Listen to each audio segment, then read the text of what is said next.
Bismillahirrahmanirrahim. Assalamualaikum warahmatullahi wabarakatuh. Sejumlah Hama. Waalaikumsalam warahmatullahi wabarakatuh. Baik, bagaimana kabarnya Sejumlah Hama hari ini? Alhamdulillah sehat. Baik, kita hari ini mau melakukan sedikit pembicaraan atau persiapan sebelum kita observasi saja Hama. Rencananya kita mau supervisinya kapan nih? Hari Rabu ini. Hari Rabu. Jam berapa kira-kira? Kita siap jam 8 pagi. Soalnya nanti sebelum jam 8 Ulun sudah ada di sana. Oke, baik. Kalau dilihat dari RPP-nya ini, tujuan pembelajarannya ini dicapai. Yang pertama, siswa mengetahui rambu-rambu lalu lintas beserta artinya. Kemudian yang kedua, siswa bisa mempraktikkan penggunaan rambu-rambu lalu lintas seperti itu ya, Sejumlah. Bisa diceritakan sedikit bagaimana proses pembelajarannya?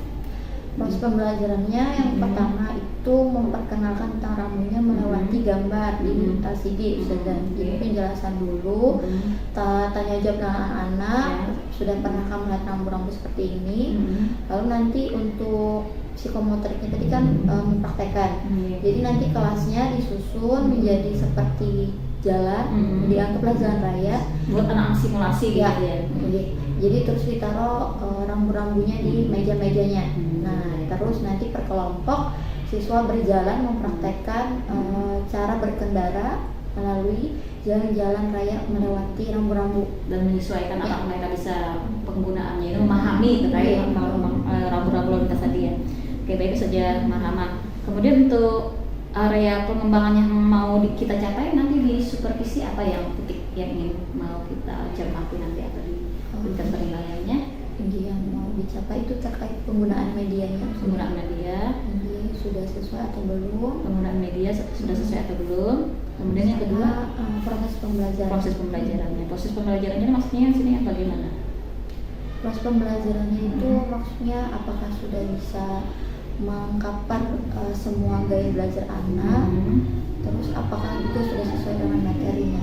Baik, jadi di sini tadi adalah penggunaan media apakah sudah efektif atau sudah sesuai, kemudian proses pembelajarannya apakah nanti sudah berjalan sesuai dengan mungkin penutupan dari langkah RPP, kemudian juga apakah sudah mengcover gaya belajar siswa. Baik, dari RPP yang ingin kita kembangkan kan ada dua ya yang mau kita kembangkan. Untuk yang pertama kita mendiferensiasi RPP yang ingin kita laksanakan, kemudian yang kedua adalah yang kita tambahkan kompetensi sosial emosionalnya. Nah, pada RPP ini yang Ustazah Mahama ingin kembangkan dari segi diferensiasinya di bagian mananya? Diferensiasinya di bagian proses. Kenapa jadi ngambil bagian proses?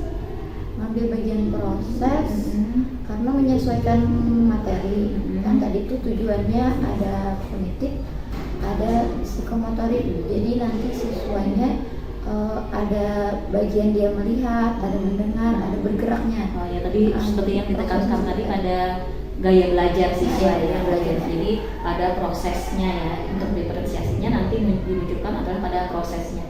Baik, terus Raja Mahama, kalau bagian KSE-nya untuk yang pembelajaran nanti apa yang dikembangkan di RPP ini? Kesadaran sosial, sama keterampilan berelasi itu. Karena berkelompok kan nanti. Keterampilan berelasi karena ini kegiatannya nanti rencananya ke kelompok, jadi di situ dia asal untuk keterampilan berelasinya ya. Baik, strategi yang sudah disiapkan kira-kira apa saja Mahama? Strateginya role playing, bermain peran sebagai alat transportasi, atau sebagai penumpang kendaraan. Berarti bermain peran. Ada hal-hal khusus kali kira-kira yang disampaikan nanti ketika kita supervisi? Kira-kira nih apakah ada hambatan kira-kira yang akan Ustazah Mahama hadapi ketika melakukan pembelajaran? Kalau hambatan mungkin terkait anak-anaknya saja. Mungkin akan ada anak-anak yang lebih aktif, akan ada anak-anak yang mungkin lebih agak ribut ya Ustazah. Jadi nanti dikuatkan di bagian classroom manajemennya ya sudah. Baik Ustazah Mahama, terima kasih untuk hari ini. Mohon maaf sudah meminta waktunya.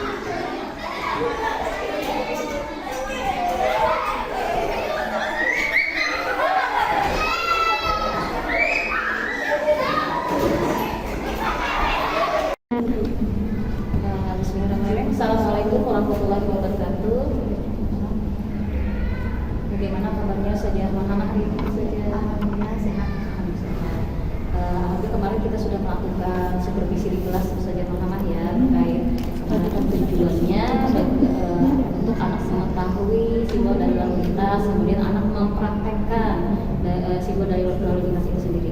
Nah kalau menurut Ustazah Muhammad sendiri, bagian mana yang dari dua tujuan tadi yang sudah tercapai atau keduanya yang tujuan itu sudah tercapai ya? Sampai insya Allah keduanya sudah tercapai. Cuma tinggal maksimal dengan capaian ini.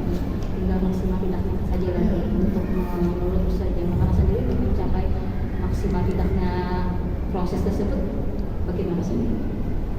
Yang pertama sih perlu pengulangan penguatan pada siswa. Terus mungkin perlu ditambah kegiatan catatan. Jadi ingat lah. Berarti kalau kita secara klasikal, kalau yang sempat diamati yang saya amati kemarin itu bahwa sebagian besar anak-anak sebenarnya sudah paham terkait materi tersebut ya sejak lama. Baik, kalau dari menurut pendapat Ustazah Muhammad sendiri ketika pembelajaran kemarin bagaimana di situasi kelas atau pencapaian proses yang ingin dicapai, kemudian kemarin kan kita titik tekannya pada diferensiasi proses, apakah itu sudah menurut Ustazah Muhammad sudah tercapai ke anak-anak?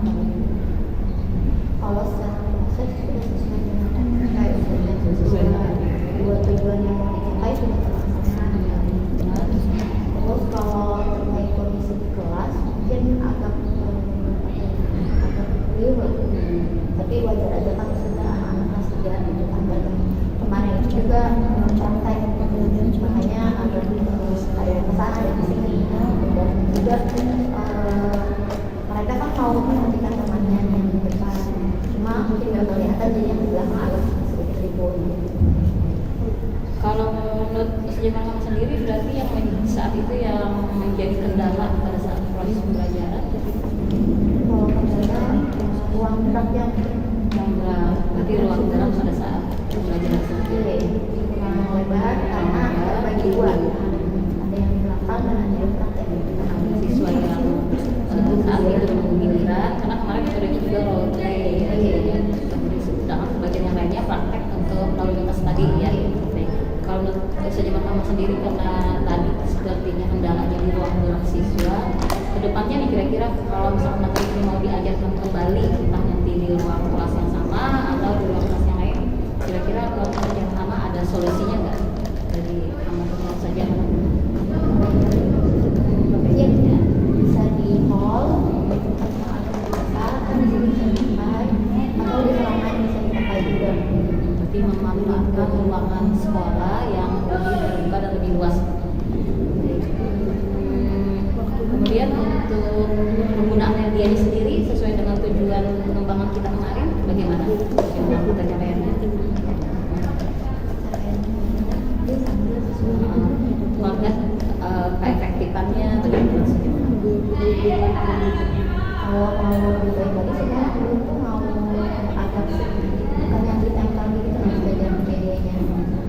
Maunya tuh ada penyangganya di bawah, jadi tinggal diletakkan aja nomor-nomornya. Kan kemarin itu ditempel di meja atau kursi, jadi bagusnya itu tinggal diletakkan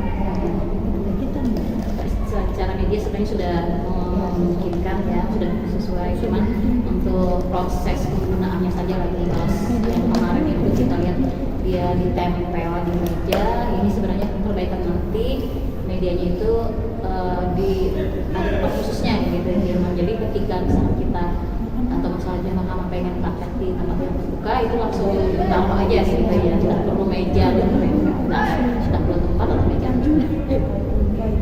Jadi catatannya sebenarnya untuk pembelajaran itu yang memang memerlukan praktek siswa berarti sebaiknya dilakukan di luar kelas ya sejak lama tadi kan. Oke.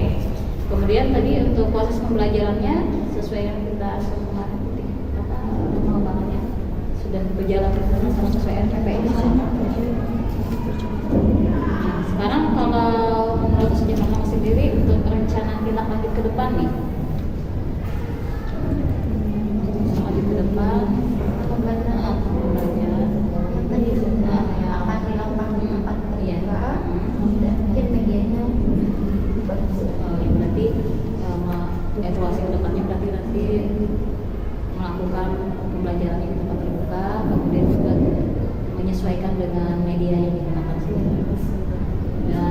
siswanya sendiri kira-kira?